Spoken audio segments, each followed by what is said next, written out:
మహోన్నతుడా, మగా పరిశుద్ధుడా, జీవంగల మా ప్రభు, ఓ గొప్ప దేవ యేసురాజా, అయా ఇదిగో తండ్రి, ఈ యొక్క దినం మా ప్రభు మీ బిడ్డమైనటువంటి మమ్మల్ని మా తండ్రి మరి ఆయా మందిరాలు ఆయా చర్చలు తండ్రి మిమ్మల్ని ఆరాధించుకొని మీ మేలు కొడి ఆడి కీర్తించి కనపరిచి మహింపరిచి మీకు కృతజ్ఞతాస్తులు చెల్లించుకొని మీ శరీరంతో మీ రక్తంతో ఆగి మీరు మేము పాలుభాగస్తులుగా ఉండే కృపను మా తండ్రి దినం ఉదయం మా ప్రభు ఆరాధనలో మీరు మాకు కృపను గ్రహించారు తండ్రి. స్తోత్రాలు వందనాలు తండ్రి. తిరిగి మరలా మా ప్రభు ఈ సాయంకాలం ఆయన అయా దేవ మరి ఇక్కడ మీరు ఏర్పాటు చేసుకున్నటువంటి తండ్రి ఈ ప్రేక్షకులు ఆయన మేము చేరి దేవ అయా మా దేవ తండ్రి గత మా తండ్రి మరి 2005లో మా ప్రభు తండ్రి జూన్ మాసం ప్రారంభించినటువంటి ఈ పని పరిచయలో మా తండ్రి ఇంత మా ప్రభు ఈ కార్యక్రమాన్ని జరిగించినటువంటి నా మహిళ పెట్టుకొని వాళ్ళు స్తోత్రాలు వందనాలు తండ్రి నాయన ఎదుగు మా ప్రభు ఈ సమయంలో కూడా మా ప్రభు ఈ బిడ్డలు మా తండ్రి నాయన మరి వాళ్ళని మా తండ్రి ఆశిస్తున్నారు. అవి బిడ్డలకు మార్గాలు సరాలు చేసిన తండ్రి సరాల మార్గంలో ఈ బిడ్డలు నడిపించి తీసుకురావాల్సిందిగా ప్రభు ప్రార్థిస్తుంది. దేవా దేవ సమయంలో మా ప్రభు ఈ బిడ్డలు మా అతి పెట్టినటువంటి మా ప్రభు తండ్రి ఈ బిడ్డలు మా ప్రభు దేవా దేవ నా ప్రభు మా ప్రభు బ్లెస్సింగ్ కుటుంబాన్ని తండ్రి మీరు మా ప్రభు క్షేమంగా చేర్చారు. మీకు స్తోత్రాలు వందనాలు తండ్రి. ఈ దినం మా ప్రభు ఇక్కడ తండ్రి మీ బిడ్డలకు మా ప్రభు ఇక్కడ మా తండ్రి మీ నా మహిమార్థమై తండ్రి మీరు తీసుకొచ్చారు. ఆ చిత్రం నేర్చుకుంటున్నాను తండ్రి దేవా దేవ అయా తండ్రి ఈ మహిళలను ఆహ్వానించుకున్నటువంటి సోదరుడు మా ప్రభు అయా స్తోత్రాలు వందనాలు తండ్రి. మీ బిడ్డలకు త్యాగం చేసుకుని మా ప్రభు మీ కొరకు నా తండ్రి మీ పరిచర్య ఇక్కడ చదవాలని మా తండ్రి దేశంతో తండ్రి ఎంతో ప్రయాసంతో మా తండ్రి ప్రారంభించినటువంటి దేవా తండ్రి మీ రాసులు అభ్యంతరాలు అభ్యంతరం మా తండ్రి కొనసాగించడానికి నడుచుకుంటున్న మా ప్రభు ఆయన శరీరం నేర్పేటువంటి తండ్రి అనారోగ్య మీ యొక్క శరీరాన్ని చేరుకున్నాడు. తండ్రి ఇప్పుడు మా పరిచర్యలు ఇక్కడ మా తండ్రి నాయన మా ప్రభు మా దేవ తండ్రి తన కుటుంబంతో మా ప్రభు ఇక్కడ కొనసాగిస్తుండగా అయా ఈ పరిచర్య మా తండ్రి మీరు మాకు ఇచ్చిన తండ్రి స్తోత్రాలు వందనాలు తండ్రి. మీ ఉద్దేశం మీ చిత్తము నెరవేర్చుకొని ఈ ప్రాంతాలు నశించకపోతే ఏ కారణం రక్షించి తండ్రి నీటికి నడిపించి ఆ దినములో మా ప్రభు మా తండ్రి మిమ్మల్ని ఆరాధించి ఆరాధన మందిరంగా తండ్రి అనేక ఆత్మలు సంపూర్ణ మా ప్రభు మిమ్మల్ని సేవించి మాత్రం రీతిగా తండ్రి ఈ కార్యం జరిగించుకున్నగా ప్రభు ప్రార్థిస్తుంది. సమయంలో మా ప్రభు మా దేవ పాడుకుని పాటల ద్వారా ధ్యానించే వాక్యం మూలంగా మీ నామం మహిపించుకుందుగా మీ దయగల మీ కృపగల మీ కార్యక్రమ కరుణకు ఈ కోరికలు నన్ను మమ్మల్ని సమర్పించుకుంటూ మా కుటుంబ రక్షణ కుటుంబం యేసు క్రీస్తు వారి పరిశుద్ధనామని ప్రార్థించి స్తుతించి వెళ్తున్నాను తండ్రి. ఆమేన్.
పాట సంఖ్య 115, పాత పాట పుస్తకం 113.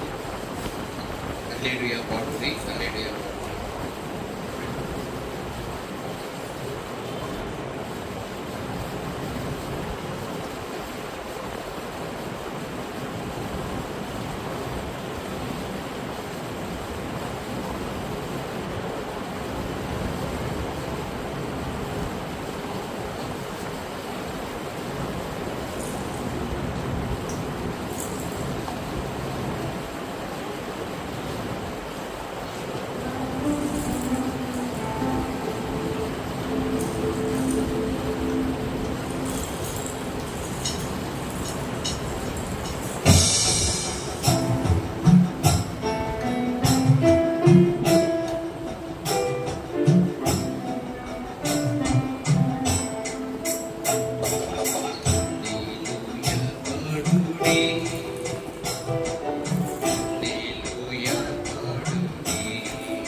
క్రీస్తు మనకు రక్షణను సగం విడిపించి మనలో తనలో రక్తంతో.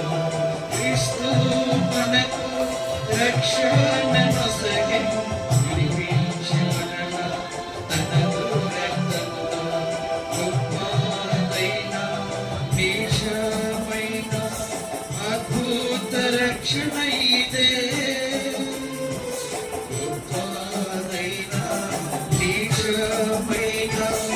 అద్భుత రక్షణ ఇదే. అందుకొరకై పాడుడే,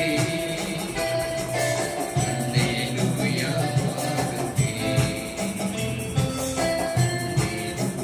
పాడుడే, హల్లెలూయా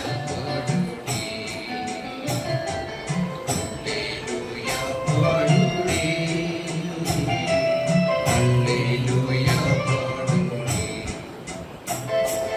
మహిమా దర్శన మనకను గ్రహించే పరమ వైభవము చూపించే. మహిమా దర్శన మను గ్రహించే పరమ వైభవము చూపించే.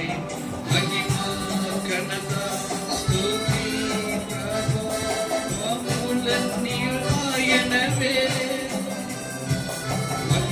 ఘనత స్తుతి ప్రభావ అన్నీయు ఆయనవే.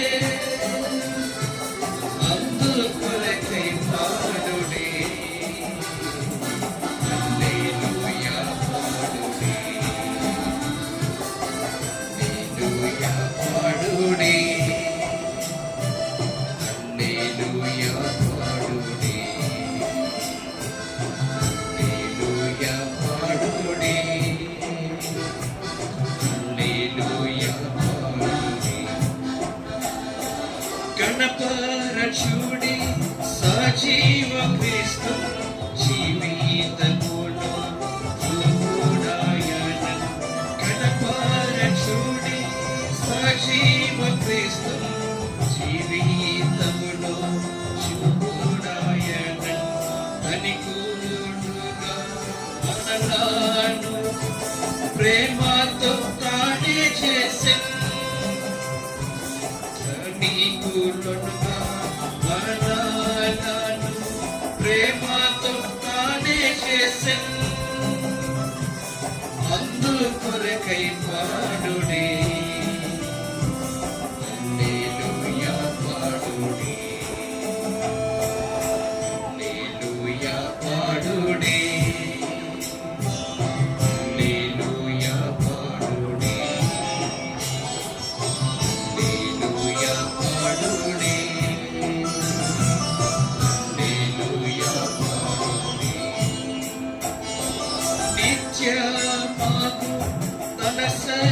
కాయు ప్రభు శరణు చొచ్చిన వారి నిత్యము తన శక్తికి కాయు ప్రభు శరణు చొచ్చిన వారి అధికాశయ సాహసము అన్నియు మనమాయన్ అధికాశయ సాహసము అన్నియు మనమాయన్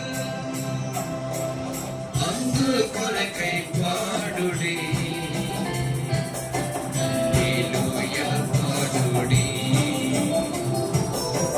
హల్లెలూయా పాడుడి హల్లెలూయా పాడుడి హల్లెలూయా పాడుడి హల్లెలూయా పాడుడి ఏమి వచ్చిన జీవిత యాత్రలు ఆమెన్యాలుచు సహించెదము ఏమి వచ్చిన జీవిత యాత్రలు ఆమెన్యాలుచు సహించెదము శ్రమలోనే శాంతియుండు అద్భుతయానందము శ్రమలోనే శాంతియుండు అద్భుత ఆనందము అందరి కొరకై పాడుడి హల్లెలూయా పాడుడి హల్లెలూయా పాడుడి హల్లెలూయా పాడుడి హల్లెలూయా పాడుడి హల్లెలూయా పాడుడి దేవునికి భయపడు వారాలారా చిన్నాలైన మీరు పెద్దలైనాను దేవునికి భయపడు వారాలారా చిన్నాలైన మీరు పెద్దలైనాను ఆయనకేయుగా మూలాయందు స్తుతి చెల్లునుగా కాని ఆయనకేయుగా మూలాయందు స్తుతి చెల్లునుగా కాని మీరందరూ పాడుడి హల్లెలూయా పాడుడి హల్లెలూయా పాడుడి హల్లెలూయా పాడుడి హల్లెలూయా పాడుడి హల్లెలూయా పాడుడి హల్లెలూయా హల్లెలూయా హల్లెలూయా హల్లెలూయా హల్లెలూయా పాడుడి హల్లెలూయా పాడుడి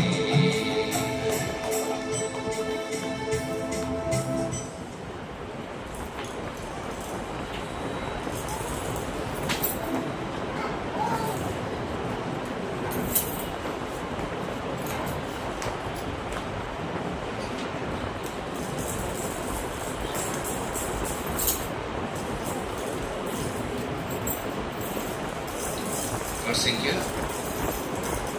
545 పాత పాట పుస్తకమైతే 539 నీకు కలిగిన దానిని చేపట్టును జార విడిచినదేమో జాగ్రత్తగా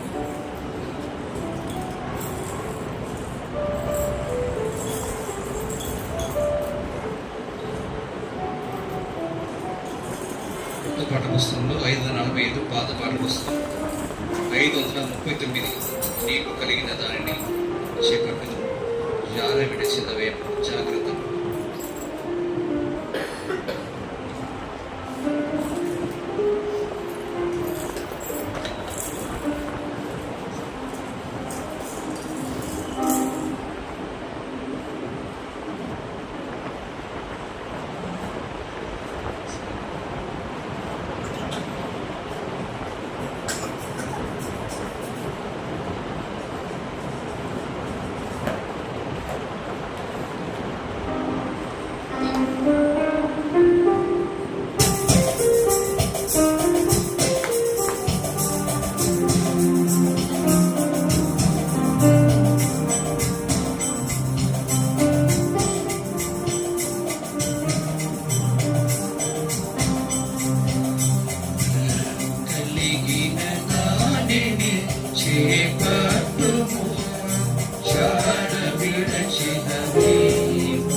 చేపట్టుము జార విడచిదమేము జాగ్రత్తపడు జార విడచిదమేము జాగ్రత్తపడు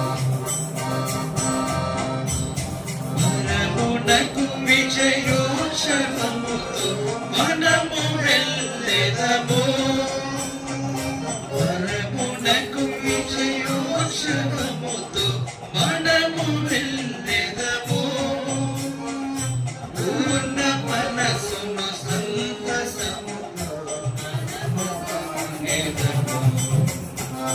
పూర్ణ బలమును సంతసముతో మనము పొందెదము నీకు కలిగిన దానిని చేపట్టుము జార విడచిదమేము జాగ్రత్తపడు జార విడచిదమేము జాగ్రత్తపడు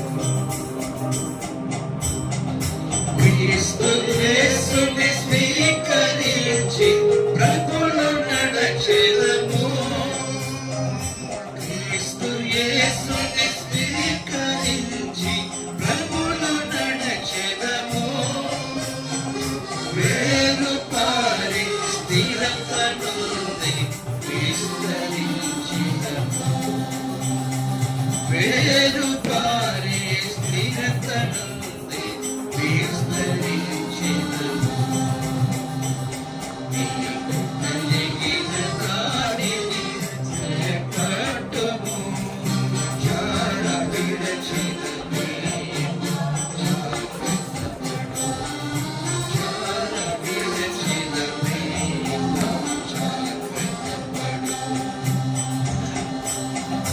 లోక ఇచ్చలన్నీ మనము విడిచిపెట్టెదము లోక ఇచ్చలన్నీ మనము విడిచిపెట్టెదము ప్రభుని చేతము ఎరిగి లోబడి నిలచియుండెదము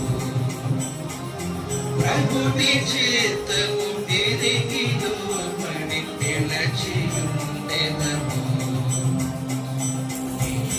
కలిగిన దానిని చేపట్టుము జార విడచిదమేము జాగ్రత్తపడు జార విడచిదమేము జాగ్రత్తపడు ఓపికతో పందెములో మనము పాల్గొందెదము ఓపికతో పందెములో మనము పాల్గొందెదము యేసు వైపే దృష్టి నుంచి సాగిపోయినము యేసు వైపే దృష్టి నుంచి సాగిపోయినము నీకు కలిగిన దానిని చేపట్టుము జార విడచిదమేము జాగ్రత్తపడు జార విడచిదమేము జాగ్రత్తపడు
సంఖ్య 731. పాట సంఖ్య 731. పాత పాట పుస్తకం అయితే 715. క్రీస్తేసే మన మహిమ నిరీక్షణై ఉన్నాడు.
క్రీస్తేసే మన మహిమ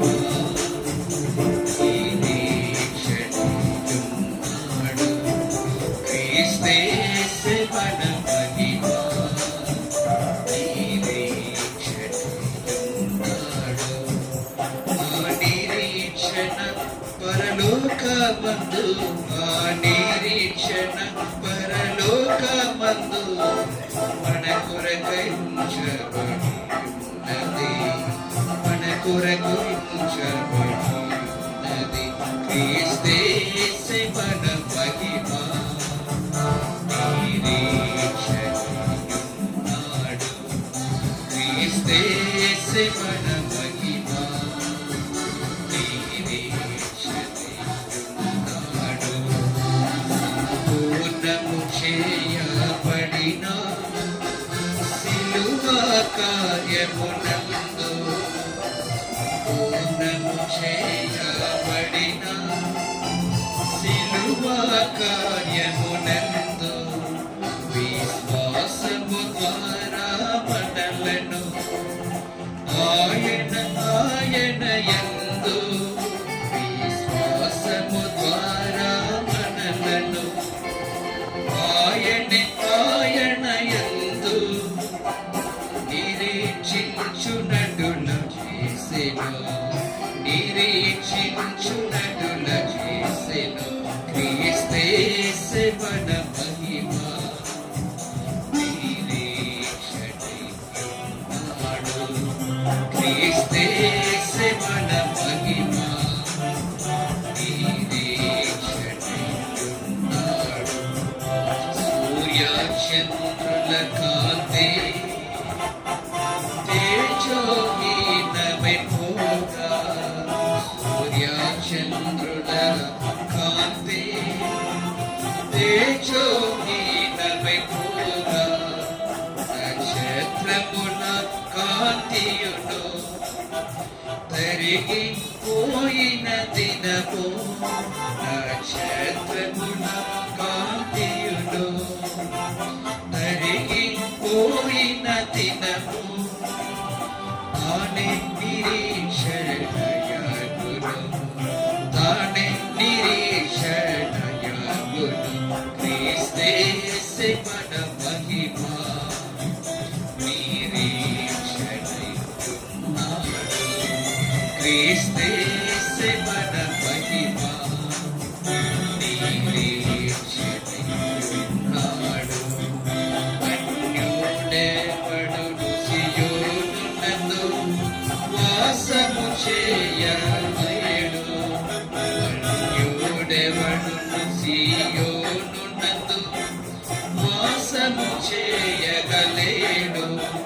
పరిశుద్ధ శిఖరమందున దేవుడే యెహోవాయనియు, పరిశుద్ధ శిఖరమందున దేవుడే యెహోవాయనియు, పరికించునటుల చేసెను పరికించునటుల చేసెను క్రీస్తే మన మహిమ నిరీక్షణున్నాడు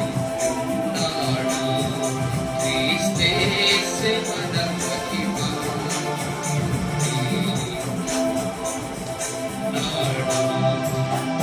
మట్టుకు నిరీక్షణను మనంచిన ఎడల మట్టుకు నిరీక్షణను మనంచిన ఎడల తీరముందుండి పారుచు వికెడి కూటగ నుండి మందిరముందుండి పారుచు వికెడి కూటగ నుండి నిరీక్షించుతనలా కడను నిరీక్షించుతనలా కడను క్రీస్తే మన మహిమ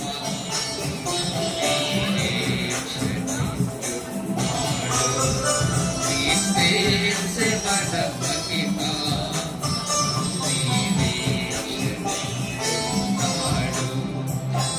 నిరీక్షణ పరలోకమందు నిరీక్షణ పరలోకమందు మన కొరకై ఉంచబడి ఉన్నది మన కొరకై ఉంచబడి ఉన్నది క్రీస్తే మన మహిమ నిరీక్షణ నాడు క్రీస్తే మన మహిమ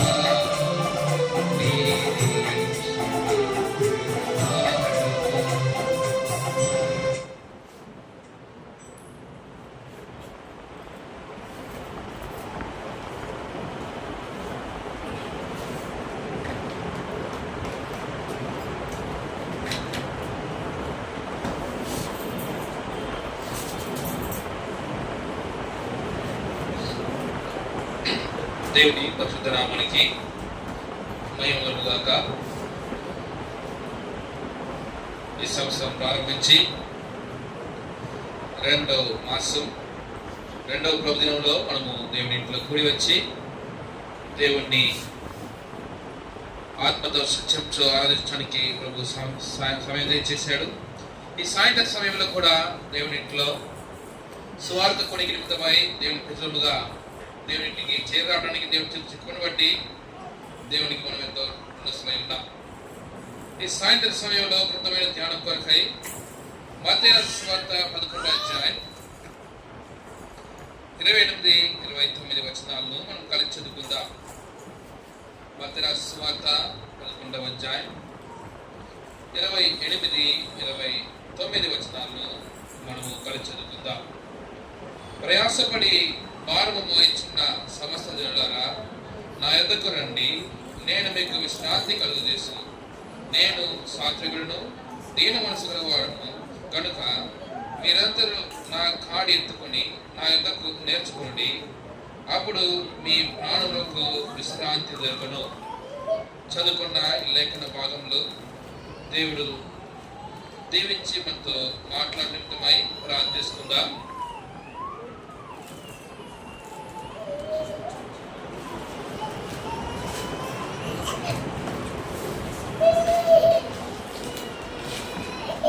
ప్రేమ కృపా కలిగిన మా తండ్రి, జీవగల మా నాయన, నిన్న నేడు నిరంతరము మారిన దేవా, ఆకాశ మహాకాశాల పట్టజాల ప్రభువా, వర్తమాన భూత భవిష్యత్కాలం ఉన్న దేవా, ఉన్నవాడు వాడైన ప్రభువా, ఈ రాత్రి కాల సమయంలో మీ ప్రజలముగా మీ యొక్క మందిర ఆవరణలో చేరి వచ్చి మీ పాసనిధిలో మీ వాక్యం వింటకు మేము కూడా వచ్చిన్నాం. దయగల తండ్రి, మీరు మిమ్మల్ని కనికరించండి, మీ వాక్యాన్ని మాకు పంపిస్తారండి. చదువుకున్న లేఖన భాగాన్ని మీ దయగల హస్తంలో అప్పగిస్తున్నాం. పరలోకం నుంచి సింహాసనం నుంచి మీరు మాతో మాట్లాడుతున్నామని ప్రార్థిస్తున్నాం. నిలబడుతున్న ఆశ్రయం నేను ఎందుకు పనికిరాని వాడిని, అయోగుడిని, అల్పుడిని, పాపాత్మను ఒప్పుకుంటున్నాను. నిరంక చేత నన్ను కడిగి పవిత్రపరిచి కాల్చి కత్తిరించి ప్రభువా ఓటుకున్న ఆయన నన్ను ప్రభా మీ ఆత్మతో నింపి ప్రభా మీ కృపలో నన్ను వాడుకుంటున్నప్పుడు ప్రార్థిస్తున్నాను. ప్రభా పరీక్ష సమయాన్ని వ్యర్థం చేయకుండా ప్రభా అవసరమైన మాటలను నటించుతారండి. ప్రభా పరలోకం నుంచి ప్రభా సింహాసనం నుంచి మీరు పంపిస్తున్న వాక్యంను ప్రభా తీవ్రతగా ప్రభా బయలుపరచడానికి మీరు సహాయం చేస్తారని ప్రార్థిస్తున్నాం. వాక్యం మీదే నిలబడుతున్న దాచుకొని నేను మీ వాడను. ప్రభా నన్ను అభిషేకించి మీ నా మహిమార్గం వాడుకుంటారండి. వచ్చిన ప్రతి పెట్టుబడి మీకు ఎంతో వందనాలు తెలియజేస్తున్నాం. రావాల్సిన వర్షకాలు తీసుకురండి. మేమందరం కూడా ప్రభా ఈ స్థలం నుంచి దీవెనకరంగా వెళ్ళటకు సహాయం చేస్తారండి. ప్రారంభం నుంచి అంతవరకు పరిశుద్ధ ఆత్మదేవుడి యొక్క సంచారం మా మధ్య స్థిరమని ప్రార్థిస్తున్నాం. ప్రభా మాకు కాదు యెహోవా మాకు కాదు, మీ కృపాసత్యం బట్టి మీ నామకే మహిమ తెచ్చుకుంటూ ఈ ప్రార్థన యేసుక్రీస్తు వారి అతి శ్రేష్టమైన జీవగల నామం పెట్టి అడిగి పెట్టుకుంటున్నాం పరలోకపు తండ్రి. ఆమేన్. మత్తయి సువార్త 11వ అధ్యాయం 28-29 వచనాలు మనం చదువుకుంటూ వచ్చాం. ఇక్కడ ప్రభువు యేసుక్రీస్తు వారు ఈ లోకంలో ఉన్న సమయంలో ఈ లోకంలో ఉన్న మానవులకు ఇచ్చిన ఒక గొప్ప సందేశం లేకపోతే ఒక గొప్ప ఆహ్వానముగా ఈ వాక్యం ఉంటుంది. ప్రయాసపడి భారము మోయించిన సమస్త జనులను చూసి ప్రభు అయిన దేవుడు నా ఎదుకు రండి, నేను నీకు విశ్రాంతిని కలుగజేస్తానని చెప్పి ఈ లోకంలో ఉంటున్న సర్వకోటి మానవులకు ఒక వేడుక లేకపోతే ఒక ఆహ్వానము దయచేస్తూ వచ్చారు. చూడండి ప్రజలారా, మనం చూస్తున్నాం ఇప్పుడు మనం ఉంటున్న ఈ యొక్క లోకంలో మానవుడికి విశ్రాంతి లేకుండా ఉంటున్నాడు. అనేక విధమైన కారణాల చేత, చదువు చేత, ఉద్యోగం చేత, వ్యాపారము చేత, లేకపోతే కుటుంబము చేత, లేకపోతే ఇంకా స్నేహితుల చేత అనేక రకాలైన కార్యాల్లో చిక్కుబడి మానవుడు ఈ లోకంలో విశ్రాంతి లేనివాడుగా అక్కడ తిరుగులాడుచున్నాడు. ఈ విశ్రాంతి లేని మానవుడికి విశ్రాంతి దయచేటి కొరకై ప్రభువైన యేసుక్రీస్తు వారు ఈ లోకంలో ఆయన దేవాది దేవుడై ఉండి కూడా మానవుడుగా జన్మిస్తూ వచ్చాడు.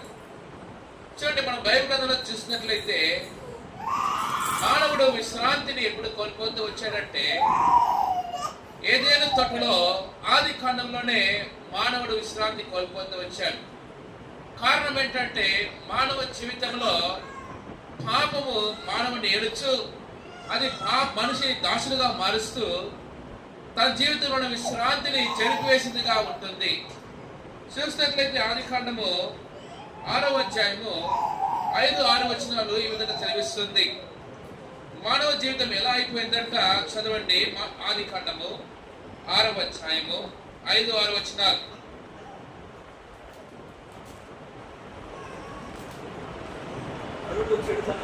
నరుల చెడితనము భూమి మీద గొప్పదనియు వారి హృదయం యొక్క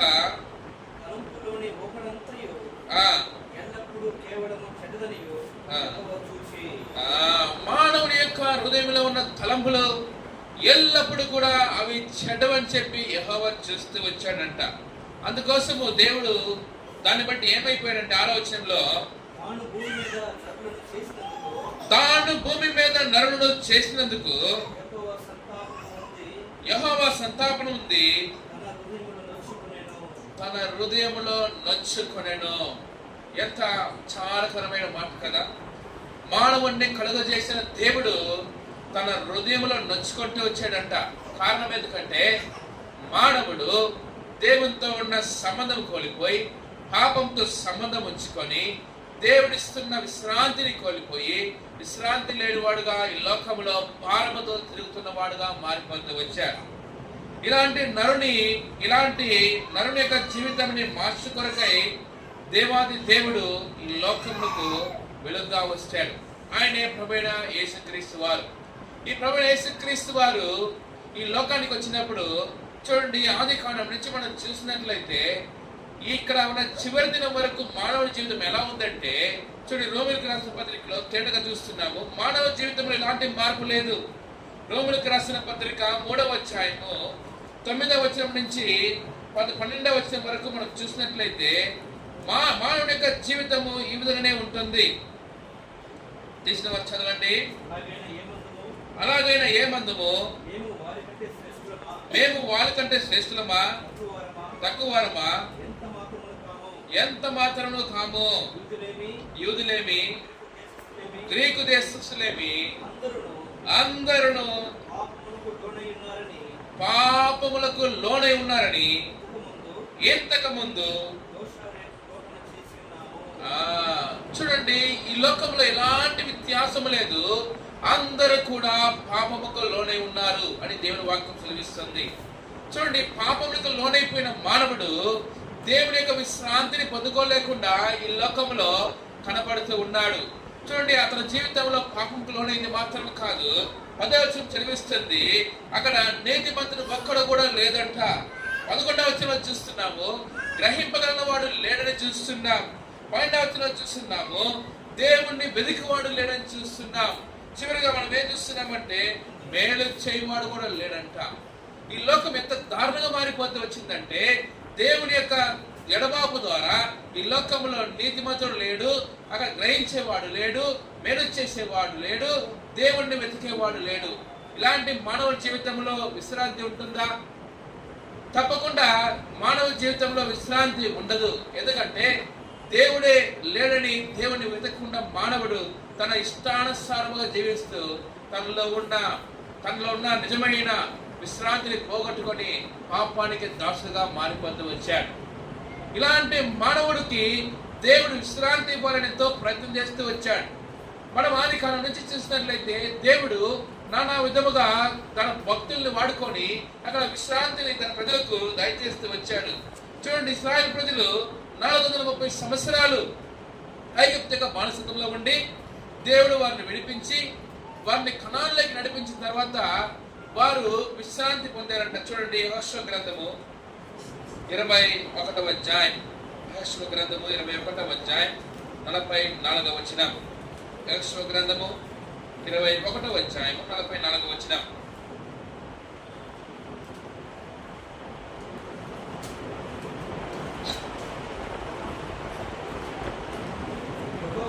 యెహోవా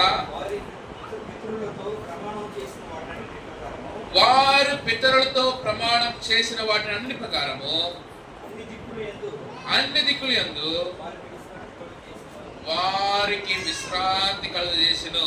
చూసారా, ఇశ్రాయేలు ప్రజలు 430 సంవత్సరాల బానిసత్వం నుంచి విడిపింపబడి అరణ్య ప్రయాణంలో 40 సంవత్సరాలు ప్రయాణం చేసి అక్కడ యెహోషువ కాలపు చేత అక్కడ 20 సంవత్సరాల కింద ఉన్న వారందరూ కూడా కానాను దేశంలోకి ప్రవేశించిన తర్వాత అప్పుడు వారికి ఉన్న యుద్ధాలు, వారు కలిగిన పోరాటాలు ఇవన్నీ కూడా విడిపింపబడి వారు ఒక నెమ్మది కలిగిన స్థానానికి వచ్చి విశ్రాంతి కలిగారంట.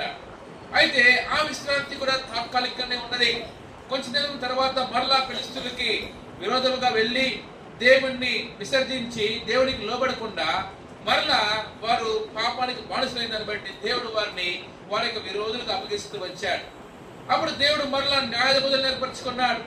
న్యాయాధిపతుల చేత వారిని విడిపిస్తూ వారికి మరలా తాత్కాలికంగా మరలా దేవుడు విశ్రాంతి అనుగ్రహిస్తూ వచ్చాడు. చూడండి, తర్వాత న్యాయాధిపతుల కాలంలో అక్కడ 40 సంవత్సరాలు వారు నెమ్మది కలిగారంట. చూడండి, న్యాయాధిపతుల గ్రంథము 3వ అధ్యాయము 11వ వచనం. న్యాయాధిపతులు 3వ అధ్యాయము 11వ వచనం. అప్పుడు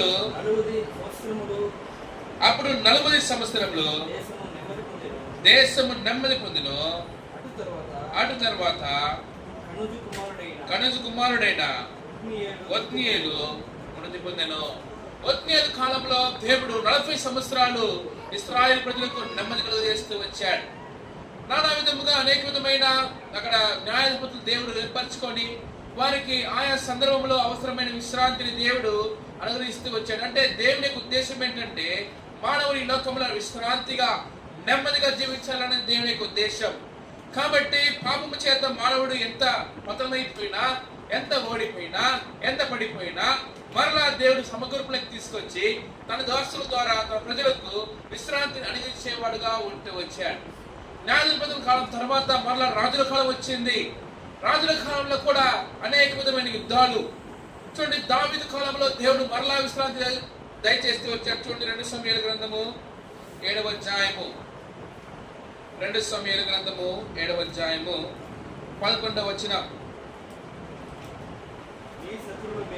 మీ శత్రువుల మీద నీకు జయమిచ్చి నీకు నెమ్మది కలుగు చేసి ఉన్నాడు. మరియు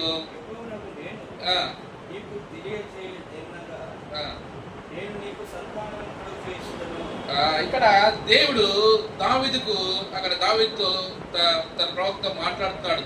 దావీదుతో, అయ్యా, నీవు నీ జీవితంలో అనేకమైన యుద్ధాలు చేస్తూ అనేక రాజ్యాలు జయిస్తూ శ్రమదానంతో వచ్చావు.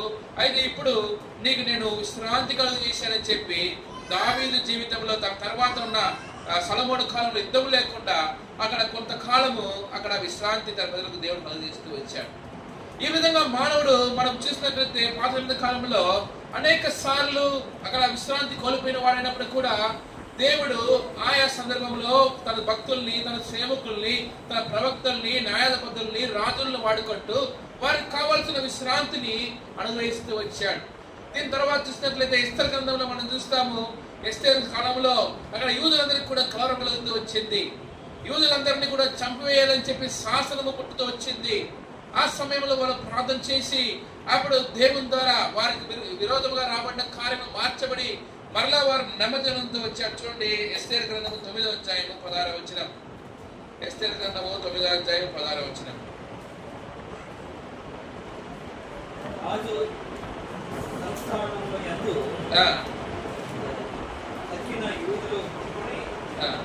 తమ ప్రాణములను రక్షించుకుంటే పూనుకొని ఆదారు మాసము 13వ దినముతో తమ విరోధులలో లేకపోతే 5,000 మందిని చంపేసి తమ పగవారిని పగవారి వలన బాధ లేకుండా నెమ్మది పొందిరి. తన పగవారి మీద బాధ లేకుండా నెమ్మదిగా ఉన్నారంట యూదులందరూ. చూడండి, ఈ విధంగానే మనము పాత నిబంధన కాలం చూసినట్లయితే మానవుడికి కలిగిన విశ్రాంతి ఎలా ఉన్నదంటే అది తాత్కాలికంగా ఉంటూ వచ్చింది. దేవాది దేవుడు మానవుడికి విశ్రాంతి ఇవ్వాలనుకొని ఎంతో ప్రయత్నం చేసి తన ప్రజల ద్వారా ఇచ్చినా కూడా అది ఒక తాత్కాలికమైన తక్కువ కాలంలో, తక్కువ సమయంలోనే అది ముగించిపోయే విశ్రాంతిగా ఉంటూ వచ్చింది. అయితే మానవుడికి నిజమైన నిరంతరమైన ఒక విశ్రాంతిని ఇవ్వాలని దేవాది దేవుడు తలంపునంది ఈ లోకములకు తానే మానవుడుగా వస్తూ వచ్చాడు. ఈ దేవాది దేవుడు ఈ లోకములో నీకు నాకు విశ్రాంతి దయచేయట కొరకై, ఈ దేవాది దేవుడు ఈ లోకములో నేను నన్ను విడుదల చేయట కొరకై, ఈ దేవాది దేవుడు ఈ లోకములో నేను నన్ను రక్షించ కొరకై ఏకైక కుమారుడైన ప్రభువైన యేసుక్రీస్తు వారిని ఈ లోకానికి పంపించాడు. ప్రభువైన యేసుక్రీస్తు వారే చెప్పారు, ప్రయాసపడి భారం మోచిన సమస్త జనులారా నా ఎదుకు రండి, నేను మీకు విశ్రాంతిని అనుగ్రహిస్తానని చెప్పి ఆ విశ్రాంతిని ఇచ్చే దేవుడు ఈ లోకానికి విశ్రాంతి ఏ విధంగా అనుగ్రహిస్తున్నాడు, ఆ విశ్రాంతిని పొందుకున్న వారు ఏ విధంగా జీవించాలని చెప్పి ఒక 4 కార్యాలు మనం చూసుకుందాం. చూడండి, బైబిల్ గ్రంథంలో ఒక వ్యక్తి ఉన్నాడు నూతన కాలంలో. ఆ వ్యక్తి ఏ విధంగా ఆయన విశ్రాంతి పొందాడని చూస్తాం. చూడండి, లూకా రాసిన సువార్తలో 19వ అధ్యాయంలో ఒక వ్యక్తిని చూస్తున్నాం. లూకా రాసిన సువార్త 19వ అధ్యాయము 1-2 వచనాలు చదవండి. లూకా రాసిన సువార్త 19వ అధ్యాయం 1-2 వచనాలు. ఆయన సంచరించుచు యెరికో పట్టణంలో ప్రవేశించి దాని గుండా పోవచ్చుండెను. ఇదిగో సుంకపు గుత్తదారుడును ఉన్నాడంట. చూడండి, ప్రభువైన యేసుక్రీస్తు వారు ఈ లోకంలో పరిచయం చేస్తున్నప్పుడు ఆయన యెరికో మార్గంలో వెళ్తున్నాడు. ఆ మార్గంలో వెళ్తుంటే ఒక పట్టణానికి వచ్చాడు. ఆ పట్టణంలో ఒక వ్యక్తి ఉన్నాడంట. ఆయన సుంకపు దారుడంట, అంటే ట్యాక్స్ కలెక్టర్. ఆయన అంత మాత్రమే కాదు, ఇంకొక బిరుదు ఇవ్వబడింది, ఆయన ధనవంతుడంట. అలాంటి వ్యక్తి, ఆయన పేరు జక్కయ్య అని కూడా రాయబడుతూ వచ్చింది.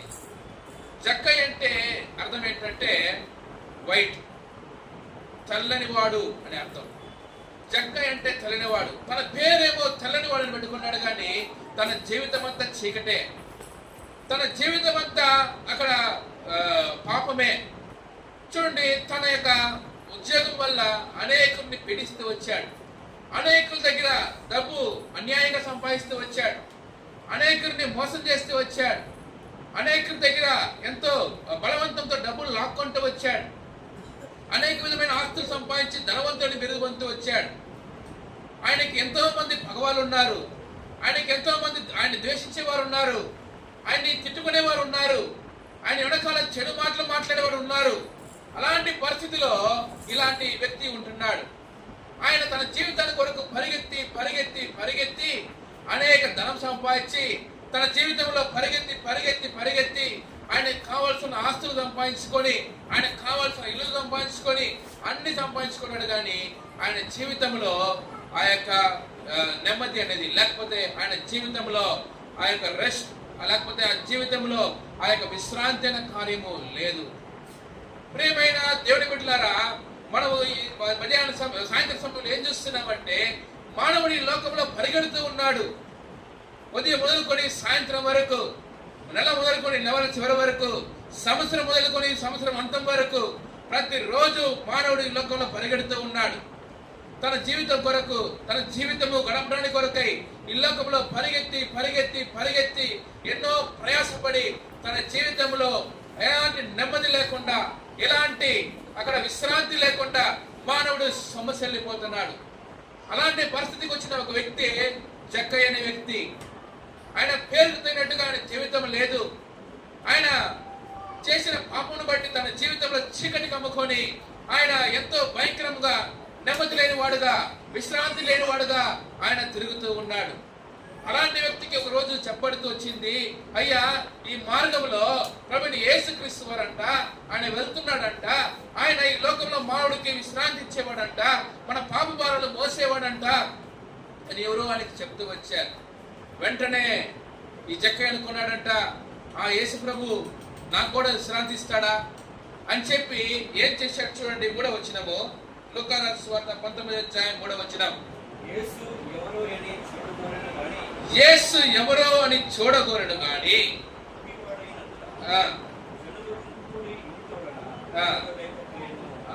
ఇక్కడ చూడండి, మొట్టమొదటిగా ఈయనకి ఎప్పుడైతే యేసు ప్రభు వారి లోకానికి ఈ ప్రాంతంలో వెళ్తాడో తెలిసిందో, యేసు ప్రభు వారు విశ్రాంతినిచ్చేవాడని తెలిసిందో, యేసు ప్రభు వారు పాపం క్షమించేవాడని తెలిసిందో, వెంటనే తన జీవితంలో చేసిన మొట్టమొదటి కార్యం ఏంటంటే ప్రభు అయిన యేసుక్రీస్తు వారిని చూడగోరారు. ఈ సాయంత్రకాల సమయంలో దేవుడు వాక్యం వింటున్న ప్రియమైన దేవుడి బిడ్డలారా, దేవుణ్ణి చూడాలన్న ఆశ ప్రతి మానవుడి జీవితంలో ఉంటుంది. నిజమైన దేవుడు ఎవరో తెలియకుండా మానవుడు దేవుణ్ణి చూడాలని చెప్పి కొండలెక్కుతున్నాడు. దేవుణ్ణి చూడాలని చెప్పి మానవుడు ఎన్నో ప్రయాసాలు పడుతున్నాడు, వస్తుంటున్నాడు. దేవుణ్ణి చూడాలని చెప్పి మానవుడు ఒంటి కాలుతో నడుస్తున్నాడు. దేవుణ్ణి చూడాలని చెప్పి మానవుడు తల మీద బలు పెట్టుకొని నడుస్తున్నాడు. 40 రోజులు ఉపవాసం ఉంటున్నాడు. అనేక విధమైన కార్యాలు చేసుకుంటున్నాడు. తన శరీరాన్ని గీరుకుంటున్నాడు. ఎన్నో విధమైన కార్యాలు చేసి దేవుణ్ణి చూడాలని మానవుడు అక్కడ ఎంతో ప్రయాసపడుతున్నాడు. అయితే బైబిల్ గ్రంథం చెప్తున్న ఒక ముఖ్యమైన సత్యం ఏంటంటే, ఈ దేవుడు, ఈ ప్రభువైన యేసుక్రీస్తు వారనే దేవుడు, ఈ బైబిల్ గ్రంథంలో ఉన్న దేవుడు ఈ మానవుడిని చూడగోడి ఈ లోకానికి వచ్చాడు. చూడండి, ఆ జక్కయ్య ఉన్న ప్రాంతంలో ప్రభువైన యేసుక్రీస్తు వారు వస్తున్నారు. వెంటనే జక్కయ్యకి ఆ ప్రభువైన యేసుక్రీస్తు వారిని చూడాలని చెప్పి ఆయన ప్రభువైన యేసుక్రీస్తు వారిని చూడాలన్న ఆశ తన హృదయంలో కలిగింది. ఈరోజు మానవులకు ఎందుకు నెమ్మది లేదంటే, ఈ ప్రభువైన యేసుక్రీస్తు వారిని చూడాలి అన్న తలంపు లేదు. ఈ ప్రభువైన యేసుక్రీస్తు వారు నిజమైన దేవుడు అన్న విషయాన్ని ఎరిగి కూడా అనేకులు నిర్లక్ష్యం చేస్తూ ఈ యొక్క విశ్రాంతి పొందుకోలేకపోతున్నారు. ఈ రాత్రి కాల సమయంలో నీ జీవితంలో విశ్రాంతి కావాలా? ఈ రాత్రి కాల సమయంలో నీ జీవితంలో నెమ్మది కావాలా? ప్రభువైన యేసుక్రీస్తు వారిని చూడటానికి పూనుకో. చక్కైన వ్యక్తి ఆ రోజు తన జీవితంలో యేసు ప్రభువుని చూడాలని తన హృదయంలో ఒక కోరిక కలిగి ఉన్నాడు. ఆ కోరిక తన జీవితాన్ని మార్చడానికి మొదటి మెట్టుగా ఉంటూ వచ్చింది.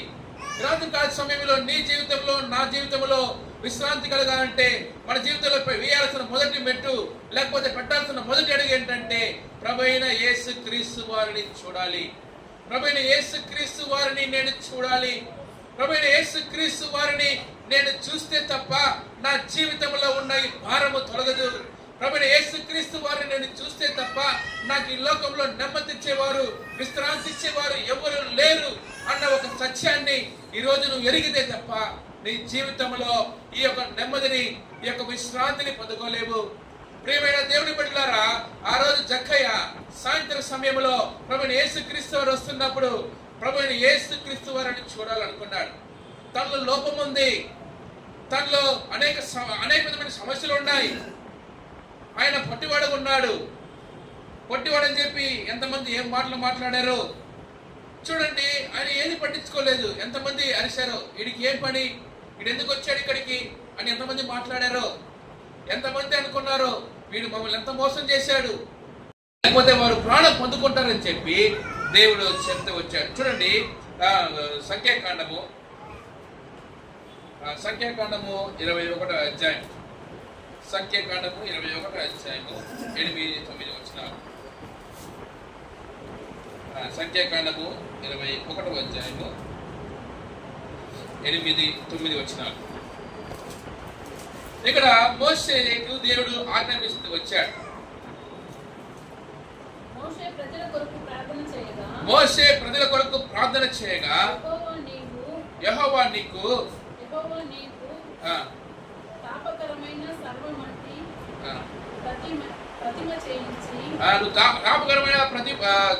ప్రతిమ చేయించి స్తంభం మీద పెట్టము. అప్పుడు కరవబడిన వాడు ప్రతివాడు దాని వైపు చూచి, కరవబడిన వాడు ప్రతివాడు దాని వైపు చూచి రక్షింపబడతాడు, లేకపోతే తనకు జీవం దొరుకుతుందని చెప్పి దేవుడు చెప్తూ వచ్చాడు. ప్రియమైన దేవుని బిడ్డలారా, ఈరోజు కార్యం ఏంటంటే, భూదిగంత నివాసులారా మీరు నా వైపు చూసి రక్షణ పొందునని చెప్పిన దేవాది దేవుడు తన ఏకైక కుమారుడిని కల్వరి శిలువ మీద ఎక్కిస్తూ వచ్చాడు. ఆయన ఈ లోక మానవ యొక్క పాపము కొరకు ఆయన కల్వరి శిలువలో మరణమొందుతూ వచ్చాడు. ఆయన రక్తము చేత ప్రతి పాపములు కడగడానికి కొరకై ఆయన నిర్దోషమైన, నిష్కలంకమైన, ఆయన పరిశుద్ధమైన రక్తాన్ని కల్వరి శిలువలో కారుస్తూ వచ్చాడు. ఆ రక్తం చేత కడగబడుతున్న ప్రతి మానవుడు, ఆ శిలువ వైపు చూస్తున్న ప్రతి మానవుడికి ఈ రాత్రి కాల సమయంలో రక్షణ ఉంటుందని చెప్పి దేవుడు వాక్యం తెలియజేస్తుంది. ఆ ప్రభువైన యేసుక్రీస్తు వారిని చూడగోరిన ఆ యొక్క జక్కయ్య జీవితంలో ఆ రాత్రి ఆయన రక్షణ పొందుతూ వచ్చాడు. ఈ రాత్రి కాల సమయంలో ప్రభువైన యేసుక్రీస్తు వారిని చూడాలని వాసిస్తున్నావా? ఈ దేవాది దేవుడు రక్షణ ఇచ్చే దేవుడు. ఆ శిలువలో ఏ విధంగా మోసే చేత ఆ స్తంభములో ఆడ ఎక్కింపబడిన ఆ యొక్క సర్పాన్ని చూస్తూ వచ్చారో, ఆ ఇతర సర్పాన్ని చూసిన వారు ఏ విధంగా వారు రక్షింపబడుతూ వచ్చారో, ఆ విధంగా శిలువలో వేలాడుచున్న యేసు వైపు చూస్తున్న ప్రతి మానవుడు కూడా ఈ లోకంలో రక్షణ దొరుకుతుంది. ఆ రక్షణ పొందడానికి కొరకై, ఆ రక్షణ ఇవ్వడానికి కొరకై ప్రభువైన యేసుక్రీస్తు వారు ఈ లోకానికి వచ్చారు. ఈ ప్రభువైన యేసుక్రీస్తు వారు ఆ మానవుడి యొక్క ప్రతి మానవుడి యొక్క పాపములు తన మీద, ప్రతి మానవుడి యొక్క దోషములు తన మీద, ప్రతి మానవుడి యొక్క భారములు కూడా తన మీద మోసి ఆ శిలువలో ప్రభువైన యేసుక్రీస్తు వారు శ్రమలతో వచ్చాడు. ఆయన చేతులలో, కాళ్ళలో మేకులు ఆయన గాయాలతో వచ్చాడు. ఆయన చేతుల నుంచి, ఆయన యొక్క హృదయంలో నుంచి రక్త దారులు కాలుతూ వచ్చాయి. ఆయన తన కొరకు ఎలాంటి రక్తం ఉంచుకోకుండా సర్వకోటి మానవుల కొరకై ఆయన రక్తమంతా కూడా ధారపోస్తూ వచ్చాడు. ఈ ప్రభువైన యేసుక్రీస్తు వారిని చూసిన వారు ప్రతి వారు కూడా రక్షణ పొందుతారు. అందుకే కీర్తనకారుడు అంటున్నాడు, చూడండి 34వ కీర్తన 5వ వచనంలో ఈ వార్త తెలియజేస్తున్నాడు. 34వ కీర్తన 5వ వచనం,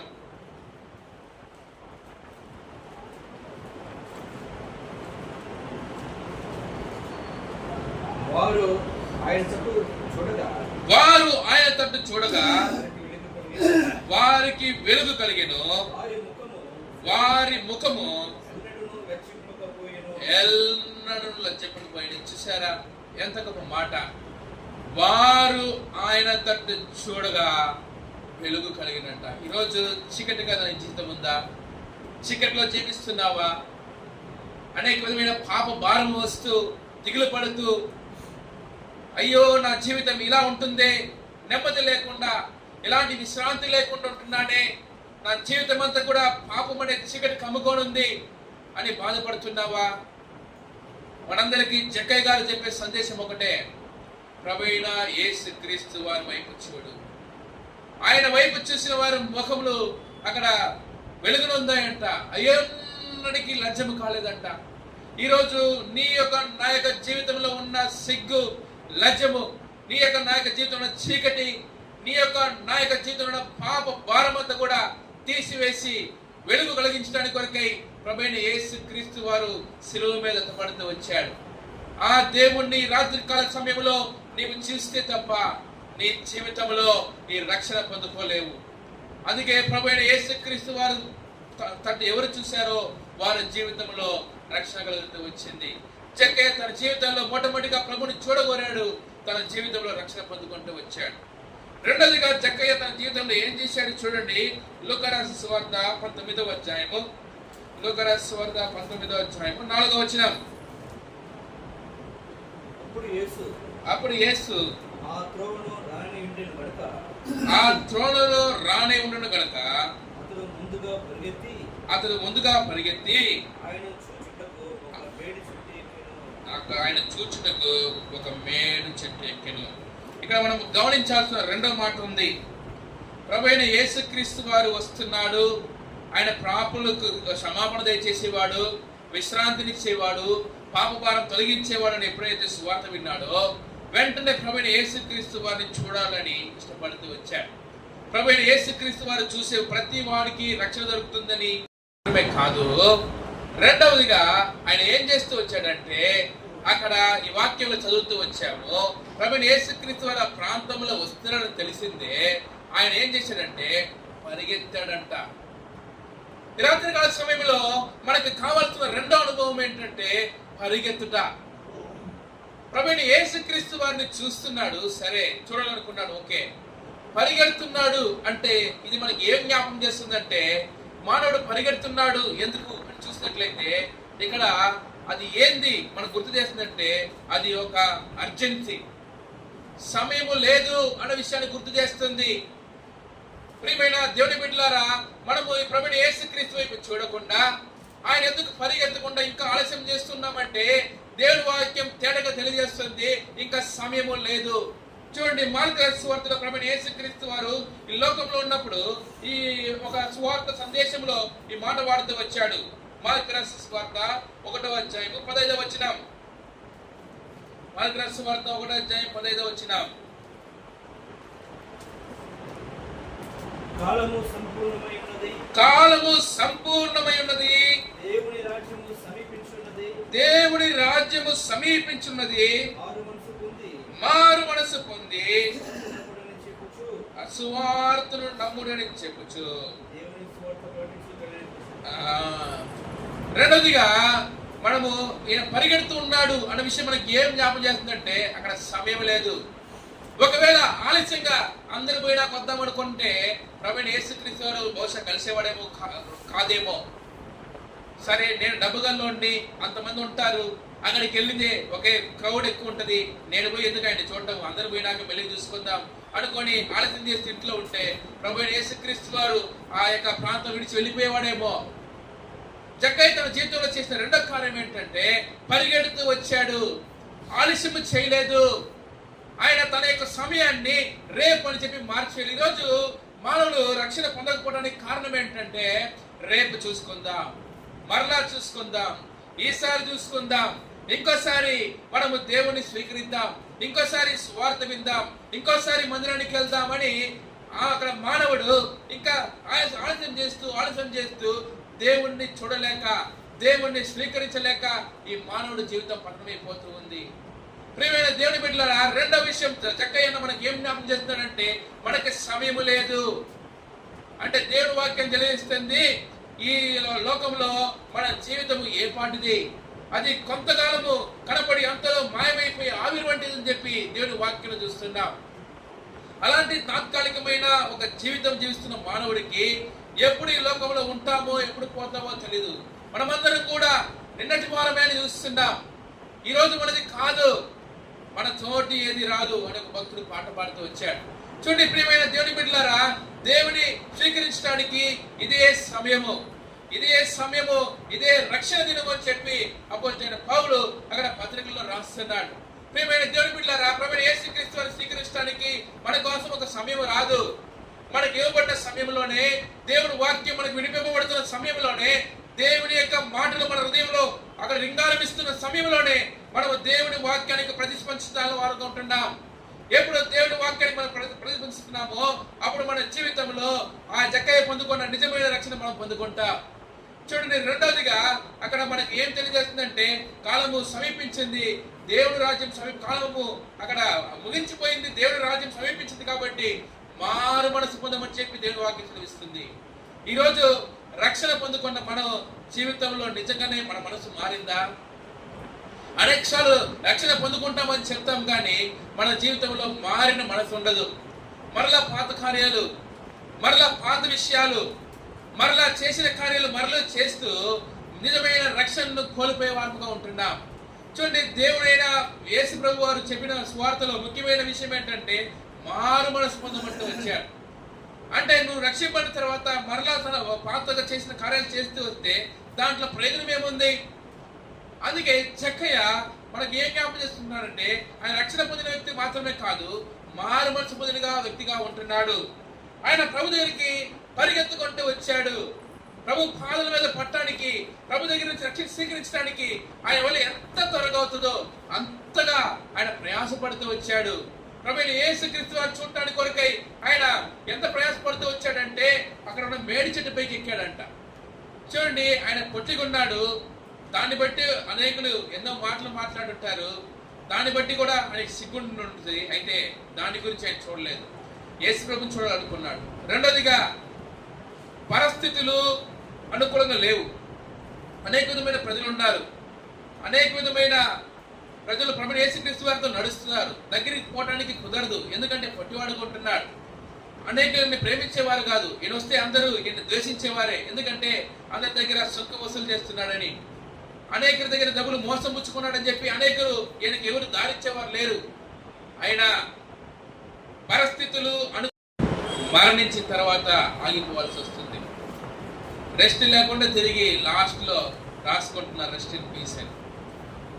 మానవుడికి నిజమైన విశ్రాంతి ఎక్కడ దొరుకుతుందంటే ప్రభువైన యేసుక్రీస్తు వారి చెంత. ప్రాణం ఉండగానే, మన జీవితంలో ఊపిరుండగానే మనము నిలబడి ఆగి చూసి పొందుకోవాల్సింది ఉంది, అది రక్షణ. రక్షణ పడే అనుభవంలో రెండో మెట్టు ఏంటంటే మారు మనసు. దానికి ఆలస్యం చేయకుండా దేవుని దగ్గరికి పరిగెత్తాల్సిన వారంగా ఉంటున్నాం. మూడోదిగా జక్కయ్య జీవితంలో ఉన్న మెట్టు చూడండి, లూకా సువార్త 19వ అధ్యాయము 5-6 వచనాలు. లూకా సువార్త 19వ అధ్యాయము 5-6 వచనాలు. యేసు ఆ చోటుకు వచ్చినప్పుడు కన్నులెత్తి చూచి జక్కయ్య త్వరగా దిగుము, నేడు నేను నీ ఇంట ఉండవలసిందని అతనితో చెప్పగా. మూడోదిగా ఒక అనుభవం ఇక్కడ చూస్తున్నాం. జక్కయ్య ప్రభువైన యేసుక్రీస్తు వారిని చూడాలని కోరాడు, దాని కొరకు ప్రయాసపడ్డాడు, పరిగెత్తుకుంటూ పోయాడు.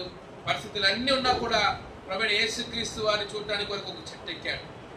ఇప్పుడు మూడోదిగా తన జీవితంలో చేస్తున్న ఒక అనుభవం ఏంటంటే, అతడు ప్రభువైన యేసుక్రీస్తు వారు ఎప్పుడైతే అతను చూసి జక్కయ్య నేను ఇంట్లో ఉండాలని చెప్పి అడిగాడో, వెంటనే ప్రభువైన యేసుక్రీస్తు వారిని తన ఇంట్లో చేర్చుకుంటూ వచ్చాడు.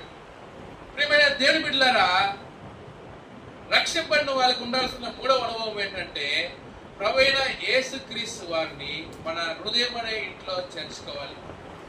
ప్రభువైన యేసుక్రీస్తు వారు ఈ లోకానికి వచ్చి మానవుల కొరకు మరణించి మానవులకు రక్షణ ఇచ్చి వారికి మారు మనసు దయచేసిన తర్వాత అనేక సార్లు క్రైస్తవులుగా లేకపోతే దేవుణ్ణి స్వీకరించేవారుగా పడిపోవటం ఎందుకంటే, లేకపోతే వెనకంచడం వేయటం ఎందుకంటే, ప్రభువైన యేసుక్రీస్తు వారిని హృదయంలో అంగీకరించరు. రక్షణ మాటలు వింటారు, సువార్త వింటారు, పాపిని ఒప్పుకుంటారు, దేవుని వాక్యం చేత గుచ్చబడతారు, దేవుని దగ్గర క్షమాపణ కోరుతారు. అయితే ప్రభువైన యేసుక్రీస్తు వారిని హృదయంలో స్వీకరించుకొని పోవటానికి మానవునికి ఇష్టం ఉండదు. ఎందుకంటే ప్రభువైన యేసుక్రీస్తు వారి హృదయంలోకి వచ్చిన తర్వాత ఆయన పాపమును గురించి, నీతిని గురించి ఎప్పుడు కూడా అక్కడ బోధిస్తూ ఉంటాడు. ఇది తప్పు, ఇది సరికాదు, ఇది చెయ్యకూడదు, ఇది తగినది కాదు, ఇక్కడికి వెళ్ళకూడదు అని మానవుడితో మాట్లాడుతూ ఉంటాడని చెప్పి మానవుడు ప్రభువైన యేసుక్రీస్తు వారిని హృదయంలోకి అంగీకరించట్లేదు. అనేకసార్లు ప్రభువైన యేసుక్రీస్తు వారికి వచ్చి ఒక లిమిట్ పెడుతున్నాడు మానవుడు. ఏమంటున్నాడంటే, ప్రభా నేను మందిరానికి వస్తాను, ప్రభా నేను వాక్యం వింటాను, ప్రభా మందిరంలో కూర్చొని అన్ని పనులు చేస్తాను, అయితే నేను ఇళ్ళ చూడడం కదా నువ్వు రావద్దు, ఆదివారం మాత్రం నువ్వు వస్తే చాలు, ఆదివారం మాత్రం. అంటే ఈరోజు క్రైస్తవ మండలం లేకపోతే క్రైస్తవ జీవితం ఎలా మారిపోయిందంటే అందరూ కూడా సండే క్రిస్టియన్స్ గా మారిపోతూ వస్తున్నాం. ఆదివారం ఒకరోజు దేవుడి ఇంటికి వెళ్ళి, ఆదివారం ఒకరోజు దేవుడికి అక్కడ స్తుతులు చెల్లిస్తే, ఆదివారం ఒకరోజు కానుకలు చెల్లిస్తే సరిపోయింది అనుకుంటున్నాం. అయితే ప్రభువైన యేసుక్రీస్తు వారు ఎలాంటి జీవితం కోరుతున్నాడంటే ప్రతిరోజు, ప్రతి నిమిషము, ప్రతి క్షణము మానవుడితో సన్నిహితంగా సహవాసం చేయాలని దేవుడు కోరుతున్నాడు. చూడండి, జక్కయ్య ఎలాంటి తలంపుతో వచ్చాడో మనకు తెలియదు. అయితే అతను వెళ్ళేటప్పుడు మాత్రము ప్రభువైన యేసుక్రీస్తు వారిని తప్పకుండా తీసుకుంటూ వెళ్ళాడు. ప్రభువైన యేసుక్రీస్తు వారు ఎప్పుడు చెప్పాడో, జక్కయ్య నువ్వు వెంటనే దిగిరా, నేను ఇంట్లో ఉండాలని చెప్పినప్పుడు ఆయన వచ్చి, ప్రభువా నా ఇంట్లోకి నువ్వు రాకూడదు, ప్రభువా నా ఇంట్లో కొన్ని అలాంటి కార్యాలు ఉంటాయి, ప్రభువా నీకు ఇష్టం లేని కార్యాలు ఉంటాయి, అవన్నీ సరి చేయాల్సి వస్తుంది, నువ్వు రేపు రా ప్రభువా చెప్పలేదు. లేకపోతే ప్రభువా నేను ఈసారి మా ఇంట్లో వాళ్ళతో అడిగి వస్తాను, మా ఇంట్లో వాళ్ళు ఒప్పుకోరు మళ్ళా నువ్వు వస్తే, మా ఇంట్లో వాళ్ళు ఉన్నారు, పెద్దలు ఉన్నారు, నాకు అన్నదమ్ములు ఉన్నారు, నా భార్య ఉంది, నా పిల్లలు ఉన్నారు, వాళ్ళతో ఒక మాట చెప్తాను. ఏమీ చెప్పలేదు. ప్రభువైన యేసుక్రీస్తు వారు రావాలని ఎప్పుడు ఇష్టపడుతూ వచ్చాడో, ప్రభువైన యేసుక్రీస్తు వారు జక్కయ్యని ఎప్పుడు సంధిస్తూ వచ్చాడో, వెంటనే జక్కయ్య ప్రభువైన యేసుక్రీస్తు వారిని తన ఇంట్లో చేర్చుకోవడానికి ఆయన ఇష్టపడుతూ వచ్చాడు, చేర్చుకున్నాడు. ఈ రాత్రికాల సమయంలో దేవుడింటికి వచ్చే ప్రియబిడ్డలారా, మన జీవితంలో మనం ఇట్లాంటి అనుభవంలోకి వచ్చిన్నామా? యేసు వైపు చూసి రక్షణ పొందుంటాం, మారు మనసు కూడా పొందుంటాం. అయితే ప్రభువైన యేసుక్రీస్తు వారితో నడుస్తున్నా, లేకపోతే ఆయనతో జీవిస్తున్నా, ఆయన్ని హృదయంలో చేర్చుకొని ఆయనతో సహవాసం చేస్తున్న అనుభవంలోకి రావాలని చెప్పి జక్కయ్య జీవితంలో నుంచి మనం చూస్తున్నాం. నిజమైన విశ్రాంతి పొందే వ్యక్తి ఎలా ఉంటాడంటే, తన యొక్క సన్నిహితమైన సహవాసం ఎవరితో ఉంటుందంటే ప్రభువైన యేసుక్రీస్తు వారితో ఉంటుంది. నిజముగా రక్షణ పొందిన, మారు మనసు పొందిన వ్యక్తి ఒక జీవితంలో ప్రభువైన యేసుక్రీస్తు వారు అన్నిటికీ మొదటిగా ఉంటాడు. అనేక సార్లు మనం రాస్తూ వస్తాం, ఆయనే ప్రభు అయిన క్రీస్తే సంఘమునకు శిరస్సును రాస్తూ వస్తాం. అయితే ఆయనకు మనం చోటు ఇవ్వకుండా మన శిరస్సు పైన పెట్టుకుంటూ వస్తాం. అయితే ప్రభువైన యేసుక్రీస్తు వారు ఈరోజు నీ యొక్క, నా యొక్క హృదయమైన ఇంట్లో జీవించాలని ఆశపడుతున్నాడు. ఆ ప్రభువైన యేసుక్రీస్తు వారికి నీ యొక్క హృదయం దర్శిస్తావా? ఆ ప్రభువైన యేసుక్రీస్తు వారికి ఈ చెడిపోయిన, ఈ యొక్క దుష్టమైన హృదయం దర్శిస్తావా? చూడండి, బైబిల్ అంతా తెలుస్తుంది, ఈ హృదయము అన్నిటికంటే మోసకరమైనది, ఘోరమైన వ్యాధిಗಳನ್ನು చూస్తూ వస్తున్నా. చూడండి ప్రియమైన దేవుని బిడ్డలారా, ఘోరమైన వ్యాధి గల ఇలాంటి హృదయంలో ప్రభువైన యేసుక్రీస్తు వారు నివసించాలని కోరుతున్నాడు. ఆ ప్రభువైన యేసుక్రీస్తు వారు నివసించాలని కోరుతున్న ఏ జీవితంలో, ఈ యొక్క హృదయంలో ఆయనకి చోటు ఉందా? ఆ యొక్క హృదయంలో చోటు ఇవ్వాలని చెప్పి ప్రభువైన యేసుక్రీస్తు వారు కోరుతున్నారంట. చూడండి, ప్రకటన గ్రంథం 3వ అధ్యాయంలో ఒక మాట ఉంది. ప్రకటన గ్రంథం 3వ అధ్యాయం 20 వచనం.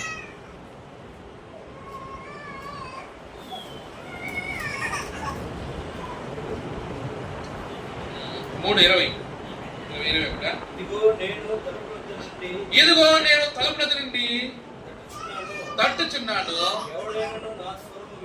ఎవడైనా నా స్వరము విని తలుపు తీసినట్లా నేను అతని ఎదుకు వచ్చి అతనితో నేనును, నాతో కూడా అతను భోజనం చేయదు. ఇది ప్రభువైన యేసుక్రీస్తు వారు ఒక్కొక్క మారు మనసు పొందిన వ్యక్తితో ఉండాల్సిన అనుభవం. ప్రభువైన యేసుక్రీస్తు వారు ఇష్టపడుతున్న కార్యం ఇదే. ప్రభువైన యేసుక్రీస్తు వారు ప్రతిరోజు నీ యొక్క హృదయంలోకి వచ్చి నీతో భోజనం చేయాలంటే, నీతో సమయం గడిపి ఆత్మీయంగా నిన్ను అక్కడ ఎదిగింపాలని, ఆత్మీయంగా నీతో నడవాలని, ఆత్మీయంగా నిన్ను వర్ధిల్లింప చేయాలని చెప్పి దేవుడు ఆశిస్తున్నాడు. అలాంటి అనుభవం జక్కయ్య కలిగి ఉన్నాడు. అందుకే తన జీవితంలో విశ్రాంతి దొరికింది. ఈరోజు మానవులుగా నీవు నేను విశ్రాంతి పొందుకోవడానికి ప్రభువైన యేసుక్రీస్తు వారిని మన హృదయంలోకి అక్కడ స్వీకరించాలి. అందుకే ఒక భక్తుడు ఈ విధంగా పాడుతూ వచ్చాడు. ప్రభు యేసు నిన్ను సంధించు సమయంబు ఈనాడేగా, ప్రభు యేసు నిన్ను సంధించునంటి సమయంబు ఈనాడేగా. ఈ చోట నుండి ప్రభు యేసు లేక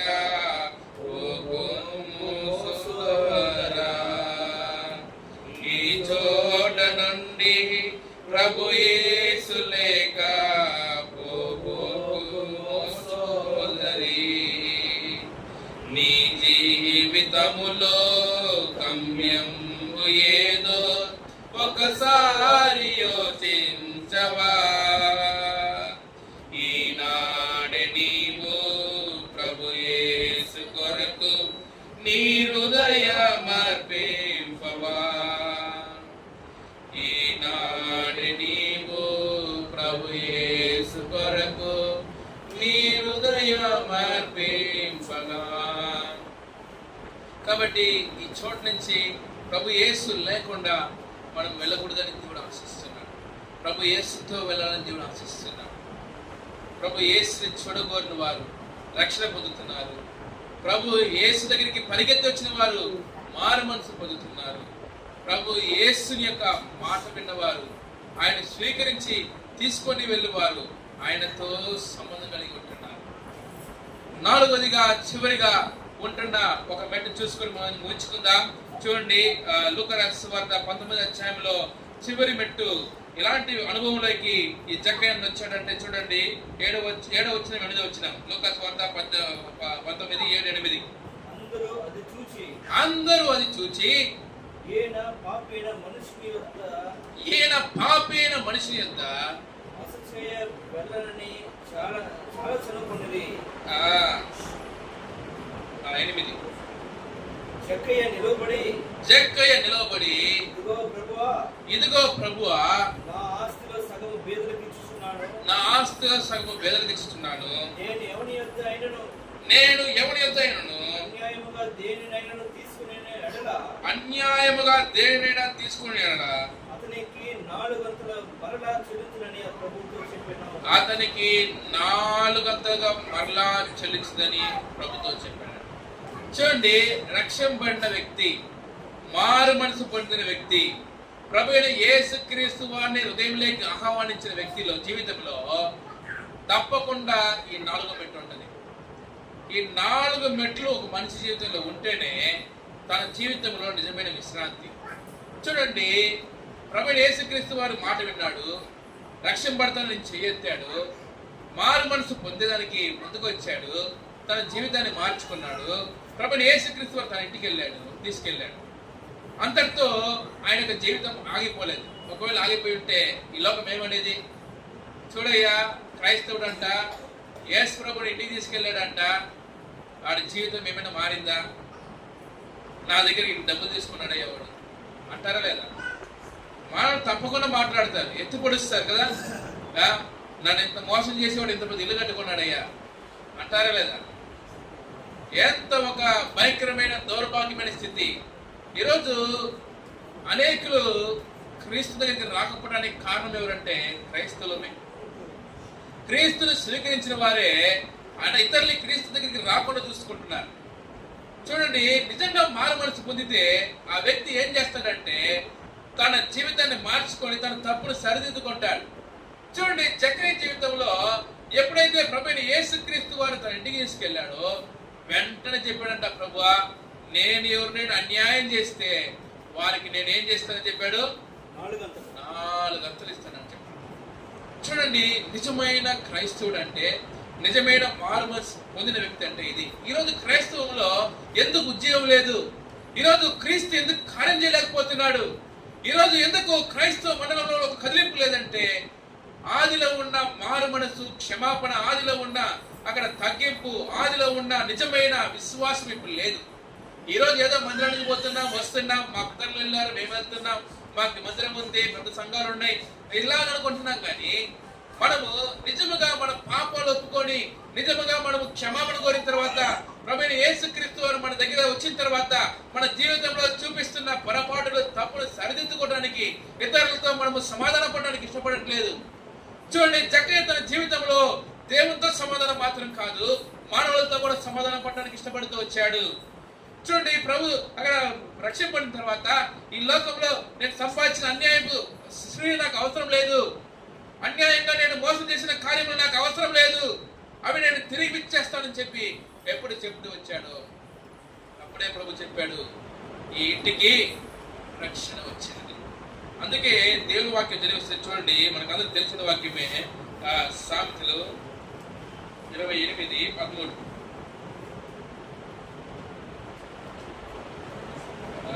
సామెతలు 28:13.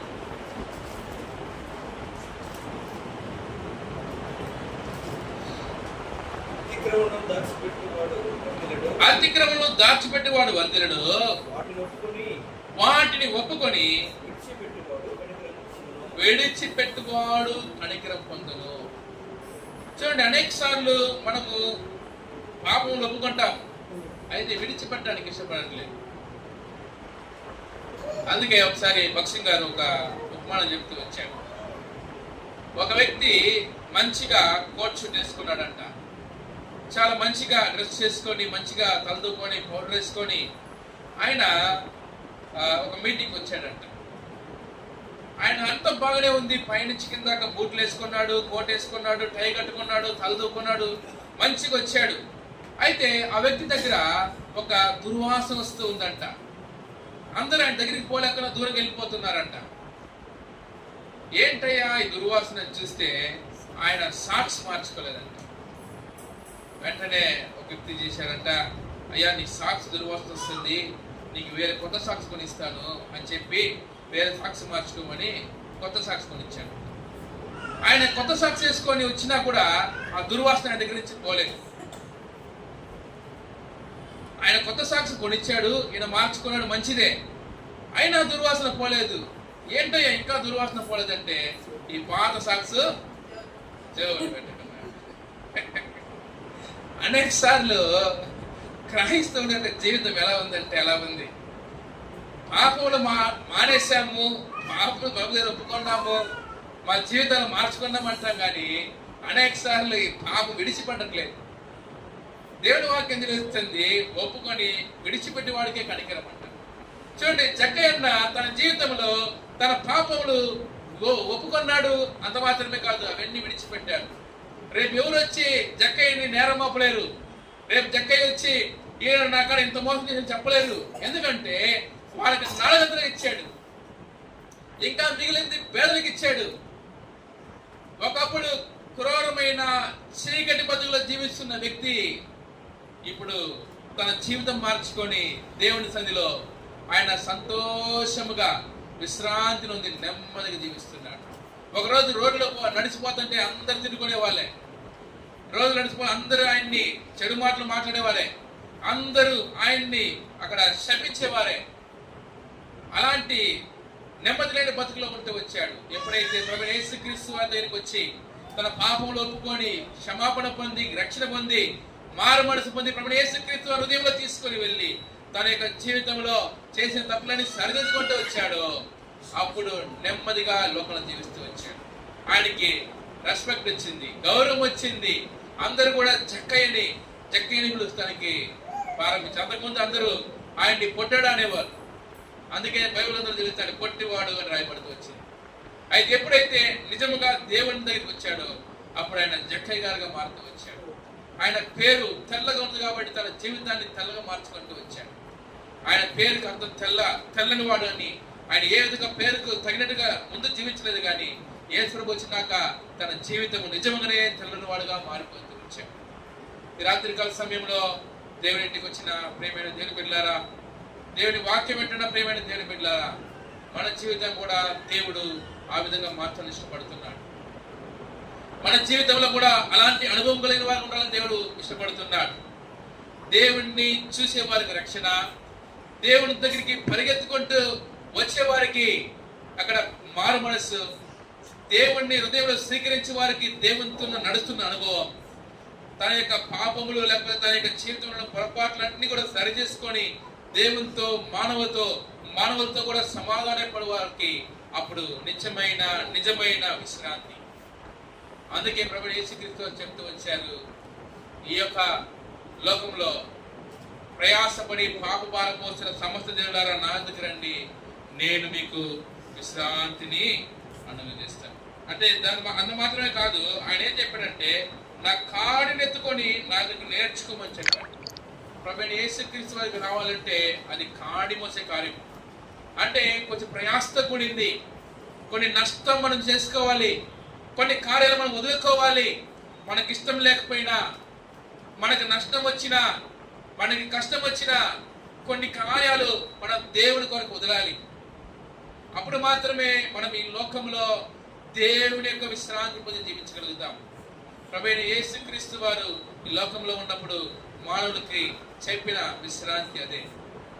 ఆ విశ్రాంతి పొందుకున్న జక్కయ్యని మనం చూస్తూ వచ్చాం. మనము కూడా రాత్రికాల సమయంలో అట్లాంటి అనుభవంతో వచ్చి జక్కయ్య తన జీవితంలో పొందుకున్న నిజమైన విశ్రాంతిని మనము కూడా పొందుకుంటాం. తాత్కాలికమైన లేకపోతే కొంతలో అయిపోయే లేకపోతే మారిపోయే విశ్రాంతి తీసుకోవడానికి అందుకొరకు మనల్ని దేవుడు ఏర్పరచుకోలేదు, అందుకొరకు దేవుడు మనల్ని పిలవలేదు. పాత కాలంలోని విశ్వాసులు వారు తాత్కాలికమైన విశ్రాంతిని పొందుకొని కోల్పోయి వాళ్ళ జీవితాలు నష్టపరుచుకున్నారు.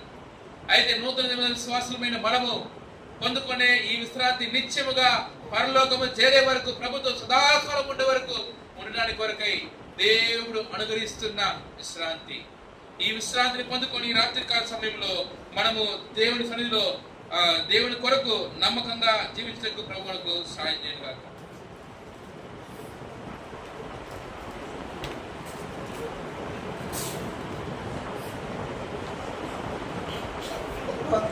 ప్రార్థన చేసుకుంటాం. ఇలా రీతిగా యొక్క మరి ప్రేక్షకుల ఉద్దేశాన్ని మనము ఎదిగిన వారుగా ఉన్నాము కాబట్టి ఆ ఉద్దేశాన్ని మనసులో ఉంచుకొని క్లుప్తంగా మనము ప్రార్థన చేసుకుంటాం.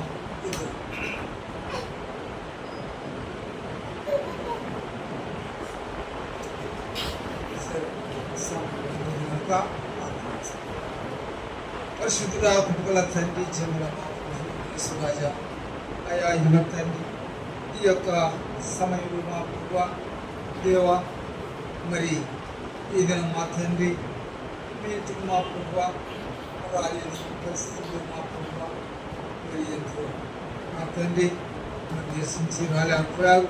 ఓ దేవా, వారి యొక్క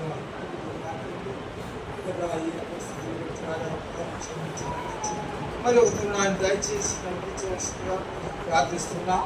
ఆయా సమయంలో మా ప్రభువా దేవా, మీ బిడ్డలు మా తండ్రి నైనా పట్టండి ప్రభువా, మరి తీసుకుని దేవా ఈ యొక్క మా తండ్రి తెలుసుకోవడం సహాయపడినారు. దేవా మీరు మా తండ్రి దేవా ఇక్కడికి పరిచయం వాడుతున్నారు.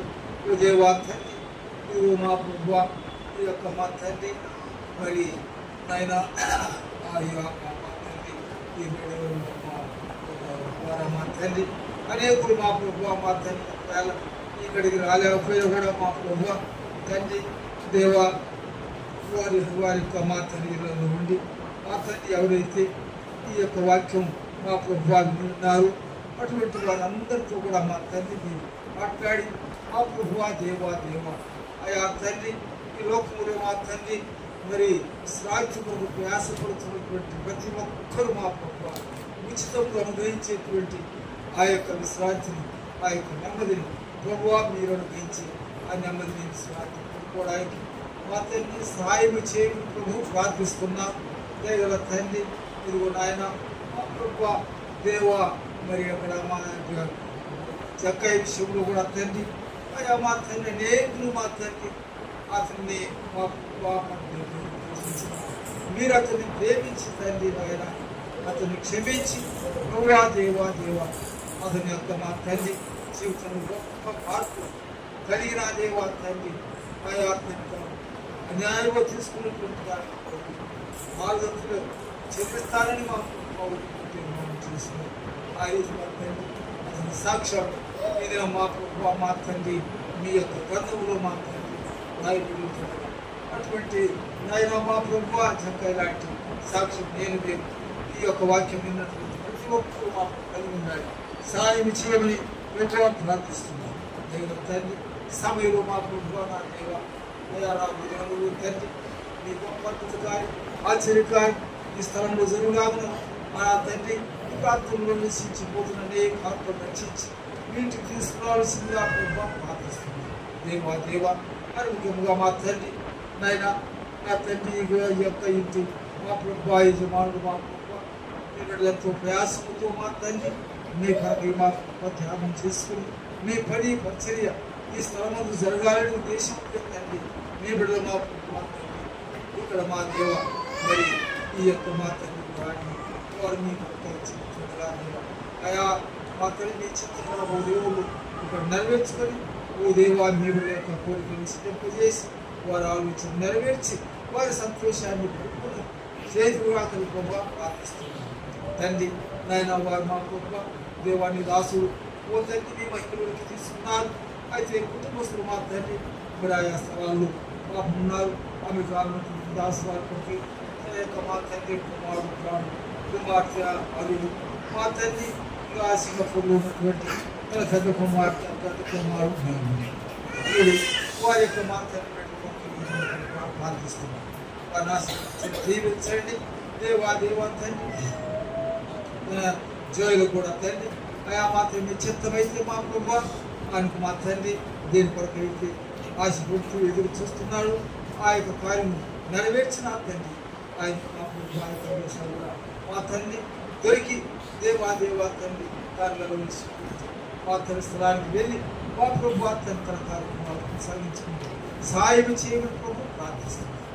ఈ రోజున నాయన దేవా ప్రార్థించిన అనేక కోరినారు వారందరూ కొరకు ప్రార్థిస్తూ ఓ దేవా ఇప్పుడు మా తండ్రి మీ బిడ్డలు మేము మా ప్రభు మా తండ్రి క్షేమంగా మా తండ్రి సాయం చేయి మీ దగ్గర మీకు గల మీ గాయపడిన కనుగొని మీకు సమర్పించుకుంటూ సమస్త జ్ఞానించిన దేవుని సమాధానం మాకు మాకు ఆరక్షకులు వచ్చి యేసుక్రీస్తు వారి పరిశుద్ధ నామమున ప్రార్థించి స్తుతించి వేడుచున్నాము తండ్రి. ఆమేన్. మన పరలోకపు తండ్రి అయిన దేవుని ప్రేమయు ప్రభువైన యేసుక్రీస్తు కృపయు పరిశుద్ధాత్మ దేవుని యొక్క అన్యోన్య సహవాసమైక్య ఆశీర్వాదం ఇప్పుడు ఎల్లప్పుడూ కాలంలో వీధిలో మరి ఈ యొక్క పేర్చలు కూర్చిన మనందరికీ వాక్య పరిచయలో పాల్గొన్న దాసుని కుటుంబానికి సమపరిచిన సదా తోడు నడిపించునుగాక. ఆమేన్.